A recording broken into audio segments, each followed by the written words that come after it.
തേജസ് ന്യൂസിലേക്ക് സ്വാഗതം.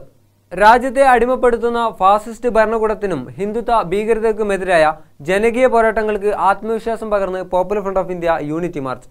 Popular front ദിനാചരണത്തോടനുബന്ധിച്ച് വെറുപ്പിന്റെ രാഷ്ട്രീയത്തെ പരാജയപ്പെടുത്തുക എന്ന പ്രമേയത്തിൽ കേരളത്തിലെ 4 കേന്ദ്രങ്ങളിൽ മാർച്ചിനും ബഹുജന റാലിക്കും തുടക്കമായി.